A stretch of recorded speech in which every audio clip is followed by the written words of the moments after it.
¿Qué tal, nocturnos? ¿Cómo están? ¿Están listos para no dormir esta noche? No olviden suscribirse para seguir creciendo como comunidad.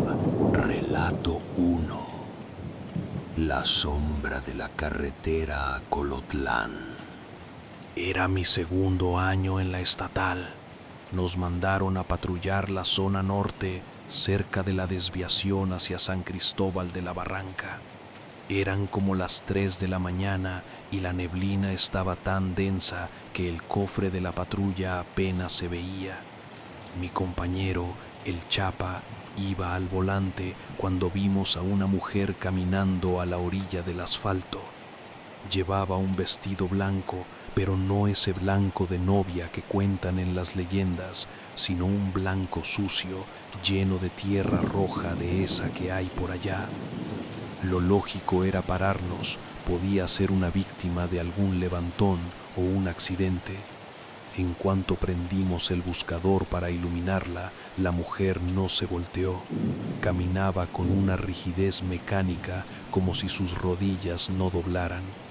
El Chapa le gritó por el megáfono: «Oficialía del Estado, deténgase por favor». Ella se paró en seco, pero no giró el cuerpo, solo giró la cabeza. La luz le dio de lleno en la cara y juro por mi madre que no tenía ojos, solo dos cuencas profundas que parecían absorber la luz de nuestras lámparas. Lo peor no fue eso, sino que cuando abrió la boca para emitir un chillido, el sonido no salió de ella, sino que se escuchó dentro de la cabina, justo detrás de nuestras nucas, como si alguien estuviera sentado en el asiento trasero de la patrulla. El Chapa no lo pensó dos veces, metió la reversa y quemó llanta para salir de ahí. El chillido dentro de la patrulla se cortó de golpe, dejando un silencio que nos zumbaba en los oídos. No nos detuvimos hasta llegar a la zona urbana de Zapopan bajo las luces de una gasolinera. Nos bajamos temblando, buscando aire. Cuando por fin me atreví a revisar el asiento trasero pensando que alguien se había colado, no encontré a nadie. Pero en el respaldo de piel, justo a la altura de donde estaría la cabeza de un pasajero, había una mancha de humedad con forma de mano pequeña y el material estaba quemado como si le hubieran puesto una plancha hirviendo. Lo más aterrador fue cuando revisamos la grabación de la cámara del tablero. En el video se ve a la mujer de blanco, pero cuando ella gira la cabeza, la imagen se pixelea y se escucha una voz de hombre susurrando nuestras direcciones particulares. El Chapa pidió su cambio a oficina al día siguiente. Yo todavía no puedo manejar de noche por esa carretera sin sentir que alguien me respira en la nuca. Pasaron 3 meses antes de que volviera a saber del Chapa. Me enteré de que lo habían internado en una clínica de reposo porque no dejaba de repetir que ella ya estaba en la casa. Fui a visitarlo por pura lealtad. Estaba flaco, con la mirada perdida.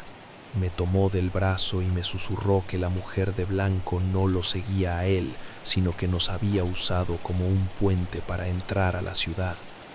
Esa misma noche, mientras regresaba a mi casa por el periférico, la radio de mi vehículo personal se encendió sola. No era música, era el audio de la patrulla de aquella noche, pero sin interferencias. Se oía mi propia voz gritando y debajo una risa gutural que decía: «Falta uno». Al llegar a mi cochera, la luz del sensor se activó. En el reflejo del parabrisas vi a una mujer de blanco parada justo detrás de mi coche. Me quedé helado, con la mano en el arma, pero cuando parpadeé ya no estaba. Ahora cada vez que paso por un espejo, evito mirar mis propios ojos, porque a veces, por un segundo, no veo mis pupilas, sino esas dos cuencas negras que nos encontramos en la carretera a Colotlán. Ella no se fue, se quedó en mi reflejo. Relato 2. El turno de noche en el Hospicio Cabañas. Me asignaron a la vigilancia del perímetro del centro histórico de Guadalajara durante las fiestas de octubre. Una noche, un guardia de seguridad privada del Cabañas me pidió apoyo porque decía que había escuchado ruidos en los patios internos, donde están los murales de Orozco. Entré con él, pensando que algún indigente se había brincado. Estábamos cruzando uno de los pasillos cuando las sombras de las columnas empezaron a moverse de forma extraña. No era el movimiento de la luz, era como si las sombras se despegaran del suelo. De repente, escuchamos el sonido de unas canicas cayendo sobre la cantera. Tac, tac, tac. El sonido venía de la cúpula, donde está el hombre en llamas. Al apuntar con las linternas hacia arriba, vimos a un niño pequeño, vestido con ropa de principios de siglo, sentado en la cornisa interna. El niño nos miró, sonrió y se dejó caer al vacío. Corrimos pensando que se había matado, pero al llegar al punto del impacto no había nada. Solo encontramos una canica de barro viejo, tibia al tacto, justo en el centro del mural circular. Me guardé la canica en el bolsillo del uniforme, más por inercia que por otra cosa. Terminamos el rondín y al amanecer entregué el turno, pero al llegar a mi casa en Tlaquepaque, las cosas se pusieron pesadas. Mi perro, un pastor alemán que no le teme a nada, se puso a aullar frente a la puerta de mi cuarto y se negaba a entrar. Esa tarde, mientras dormía para recuperar el turno, sentí que alguien se sentaba en la orilla de mi cama. El colchón se hundió claramente. Abrí los ojos y no vi a nadie, pero escuché el tac, tac, tac de la canica rebotando en el piso de mi habitación. Me levanté de un salto y busqué en mi pantalón. El bolsillo estaba roto, quemado desde adentro, y la canica ya no estaba. En el espejo de mi ropero encontré escrito con polvo de ladrillo: ¿quieres jugar? Fui con un cura de la zona que hace liberaciones y cuando le conté, me dijo que ese niño no era un fantasma del hospicio, sino algo mucho más antiguo que se alimenta de la curiosidad de quienes lo ven. Después de lo que apareció escrito en mi espejo, no pude dormir en esa casa por una semana, pero el hambre y el cansancio te obligan a volver. Una noche desperté con un frío glacial. El sonido de las canicas ya no era uno solo. Parecía que cientos de ellas caían del techo, inundando la habitación. Tac, tac, tac. Al prender la luz, el piso estaba vacío, pero las paredes estaban llenas de pequeñas abolladuras circulares, como si alguien hubiera disparado proyectiles de barro contra el concreto. Entendí que el niño del Cabañas no quería jugar, quería algo que yo le había quitado, su conexión con el lugar. Saqué la canica que milagrosamente apareció de nuevo sobre mi mesa de noche, aunque yo la había perdido, y regresé al hospicio a las 3 de la mañana. No pedí permiso, me salté la barda del patio lateral y corrí hasta el centro de la cúpula. Dejé la canica en el suelo y dije: aquí tienes lo tuyo, déjame en paz. Una ráfaga de viento helado sopló dentro del recinto cerrado y la canica rodó sola hacia la oscuridad de un rincón. Desde entonces no he vuelto a ver al niño, pero a veces, cuando paso cerca del Cabañas, siento un golpe seco en el vidrio de la patrulla, como si alguien me lanzara una pequeña piedra de barro, recordándome que él sabe quién soy. Relato 3. Los lamentos de la barranca de Huentitán. Esta me pasó cuando estaba en la policía de Guadalajara, asignado al módulo que está cerca de la entrada de la barranca. A eso de las 4 de la mañana, entró un reporte por radio de un vecino que decía escuchar gritos de auxilio bajando por la vereda principal. Bajamos 3 elementos con equipo táctico, pensando en un asalto.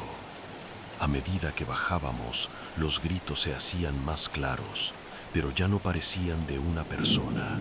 Eran gritos que se transformaban en risas y luego en oraciones en un idioma que no entendíamos.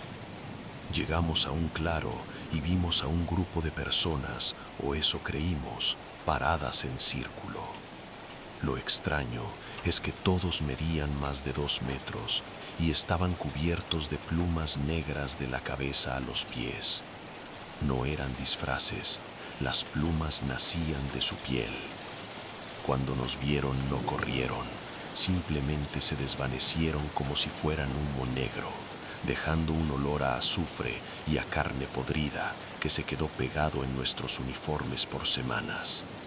Mi compañero pidió la baja a los 3 días. Decía que cada vez que cerraba los ojos veía a uno de esos seres parado en la esquina de su recámara.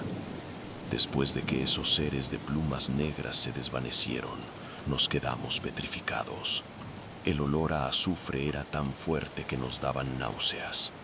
Mi comandante, que era un hombre de muchos años de servicio y no creía en tonterías, bajó la linterna hacia el suelo donde habían estado parados. No había huellas humanas. Lo que había eran marcas de garras, como de un ave enorme, pero hundidas profundamente en la tierra, como si esos seres pesaran media tonelada cada uno. De regreso al módulo, notamos que nuestros radios empezaron a captar frecuencias muertas. Se escuchaban lamentos de niños y una voz de mujer que repetía una y otra vez: "Ya están marcados". Al llegar a la patrulla, vimos que los 4 neumáticos estaban rajados, pero no con navaja, sino con cortes limpios que parecían hechos por un animal. Mi compañero, el que pidió la baja, empezó a perder el cabello y a llenarse de llagas que los doctores no sabían explicar. Yo desde esa noche no he vuelto a pisar la barranca, y cada vez que me toca patrullar cerca, pongo los seguros de las puertas y evito mirar hacia la profundidad del barranco, porque juro que a veces veo esos ojos amarillos brillando entre la maleza.